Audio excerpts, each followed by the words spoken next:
As the U.S. looks for human rights violations worldwide, it seems it has failed to fully investigate its own role in perpetuating such abuses in Yemen. This is according to a congressional watchdog report. Ortiz Murad Gaziev comments. 250,000 deaths later, the United States still hasn't been able to figure out whether the $60 billion of weapons it supplied to Saudi Arabia were used to kill innocent people. In fact, the United States openly admits they didn't even bother to try to find out.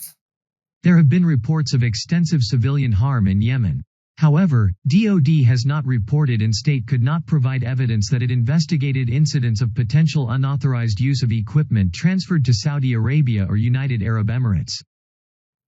Joe Biden came to power promising to end America's role in the bloodbath that is Yemen, and to stop supplying Saudi Arabia with all the bombs and missiles they wanted.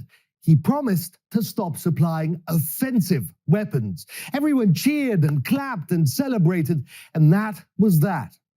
Except, who's to tell what an offensive or a defensive weapon is? How's that for a loophole?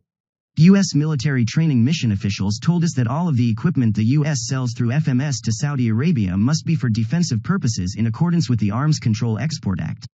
However, these officials could not provide a definition for equipment that is defensive in nature when we asked how they distinguish between equipment used for defensive purposes and equipment used for offensive purposes. There are some weapons, PGMs or precision-guided munitions, for example, hooked to jets and used for airstrikes, very offensive. What the US government did to avoid any scrutiny is sell the missiles in parts, thereby bypassing all the bureaucracy. We didn't sell them a missile, they claim. We sold them parts and with instructions on how to put them together. Our hands are clean. The State Department had been selling PGMs in component parts, so that each individual transfer fell below the threshold requiring congressional approval. Over the last 8 years, Saudi Arabia has made something of a habit of launching airstrikes at big gatherings, so weddings and funerals and marketplaces, plenty of times. Houthi rebels in Yemen have found the remains of US-supplied munitions at the scenes. Rockets and missiles, bombs made in America. Yet, somehow the United States has been unable to do the same.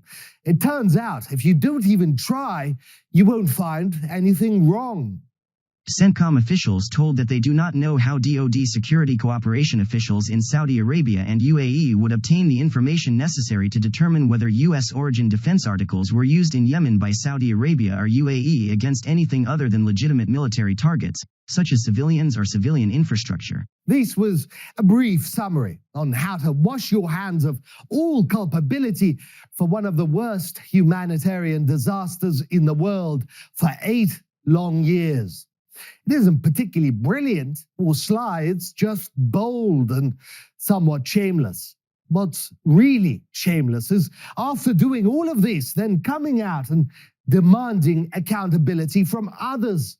Not even saying so, but saying you'll hold them responsible. We have a long history of a relationship with Saudi Arabia, one where we raise issues where we have significant concerns on human rights and on a range of issues, and one where we have had a long security relationship that has been in the interest of the United States.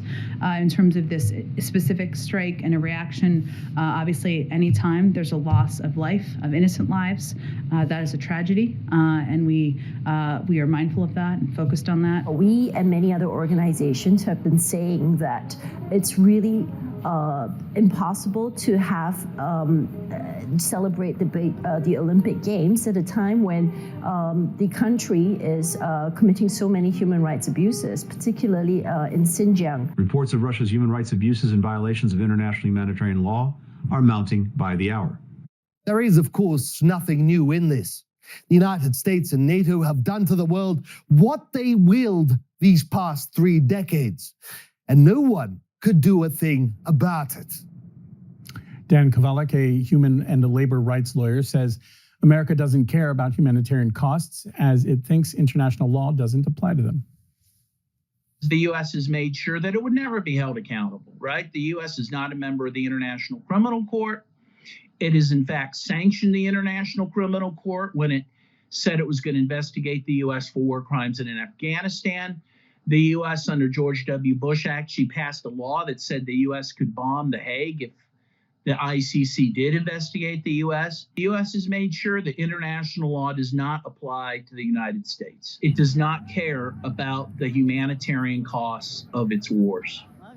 The U.S. knew all along. In fact, Samantha Power, who was instrumental in making sure the U.S. would not be investigated for war crimes in Yemen, she herself years ago predicted that millions of people in Yemen could die due to the war.